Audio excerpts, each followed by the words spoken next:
Welcome to another episode of Hidden History, where we take our viewers behind the scenes with incredible footage of our world leaders in collaboration during their country's most crucial times. This week we will take a closer look at the Bay of Pigs and the Cuban Missile Crisis. The U.S.'s John F. Kennedy, Cuba's Fidel Castro, and the Soviet Union's Nikita Khrushchev all make crucial decisions during these two events. Let's go first to John F. Kennedy, where we have placed a hidden camera in a secret meeting he is holding. Let's see what he has to say. Ridiculous. So now Castro has overthrown Batista in Cuba's independent republic. He's ruling brutally by jailing and executing his opponents, controlling the press, and suspending elections. Yeah, but he's improved healthcare, literacy, women's rights, and the economy. I don't care about that. All Eisenhower did was order a trade embargo with Cuba. And then all that he did was make the Cubans turn to the Soviets for aid. We're going to have to do more than a trade embargo. Where's Alan Dulles? Sir, I want you to plan an invasion of Cuba to overthrow Castro and the current government. Train Cuban exiles to carry out this plan. Yes, sir. After fighting the Spanish for independence throughout the 1800s, Cuba gained independence in 1902 after Spain was forced to relinquish control of Cuba as a result of the Spanish-American War. Cuba maintained a government that held free elections up until 1956, when Castro led an army of rebels and overthrew the government and instigated communism. Since Cuba's independence from Spain, the U.S. stayed involved in Cuban affairs, never allowing Cuba to fully govern themselves. Once Castro began leading Cuba, the U.S. hoped to bring back the old Cuban government.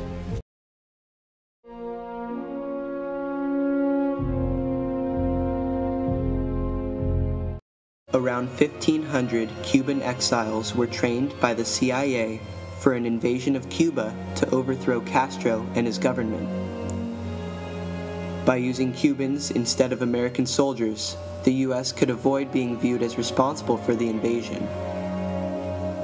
Before the U.S. could carry out their plans, Castro got word of it and prepared his military for battle. On April 15, 1961, 8 U.S. B-26 bombers bombed 3 of Cuba's airfields. On October 17th, the trained Cuban exiles managed to reach the shore at the Bay of Pigs, initially winning the battle. However, the invasion did not last long as Castro's troops outnumbered the exiles. Around 114 Cuban exiles were killed, and the rest were captured by the Cuban army, ending the Bay of Pigs invasion. Now let us go to Cuba, where we have placed a hidden camera to see the Cubans and Fidel Castro's response to the failed Bay of Pigs invasion. I should feel bad for the U.S. after that attempt. We totally humiliated them. Yeah, I know. Hey, settle down, everyone. The conflict's not over. This just shows how bad the U.S. wants to take us down. Yeah, but we still demolished. No, we didn't. We're not well equipped enough for another attack. We need more help from the Soviets. I know what to do. Now let us go to the Soviet Union to see what Nikita Khrushchev and Fidel Castro cook up. Yes, who is it? Khrushchev here. Oh, yes, Castro. How can I help you? That's kind of a risky move. You know, I'm on your side when it comes to the U.S., but I don't know. Nuclear missiles? Kind of a big deal. I've seen weakness in them from the Bay of Pigs, but I don't know about this. Well, I've got a plan. How about I help you set up nuclear missile sites in Cuba? Thank you.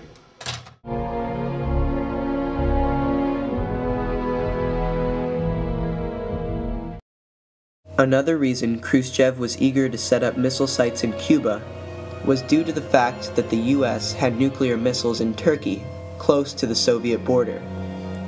U.S. planes inspected the Soviet ships carrying the nuclear missiles as they approached Cuba, giving the U.S. the idea that nuclear missiles were hidden under the tents and coverings on the ship.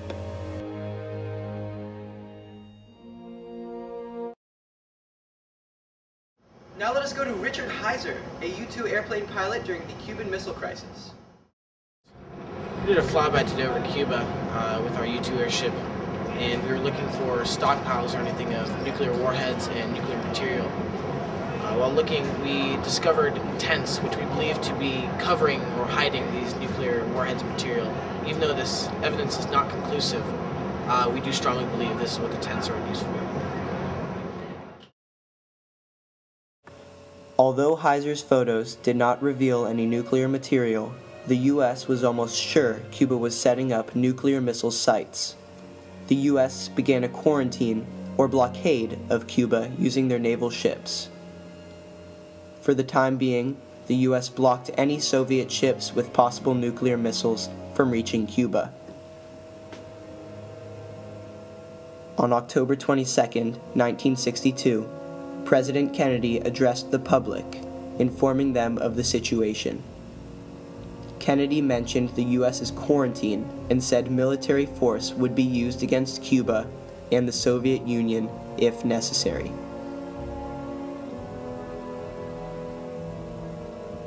For the first time ever in U.S. history, the government raised their level of military readiness to DEFCON 2.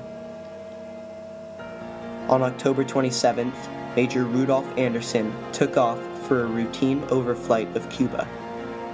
The Soviet military leader in Cuba ordered the plane to be shot down, destroying the plane and killing Anderson. Kennedy quickly hoped to put an end to this crisis. On October 28th, the end of the crisis was made official. In exchange for the missiles to be dismantled and taken from Cuba, the U.S. agreed to remove their missiles in Turkey. This agreement put an end to what was the closest the world has ever gotten to a nuclear war.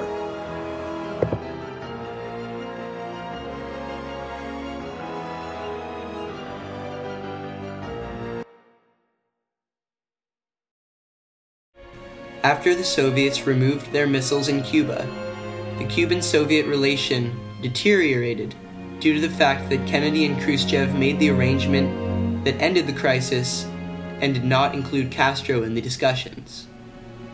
The Hotline Agreement was put in effect after the crisis, which created a Washington to Moscow hotline, giving the US and Soviet Union a quick and direct way of communication to solve any other possible crises. This crisis made the rest of the world eager to choose a side. For example, Communist China showed their support for Cuba and the Soviets, strengthening their tie with the Soviets. On the other side, Germany and nationalist China supported the US. While the end of the Cuban Missile Crisis did not put an end to the Cold War and the US and Soviet tensions, the possibility of a nuclear war decreased, and the US returned to DEFCON 4, a lower level of military readiness.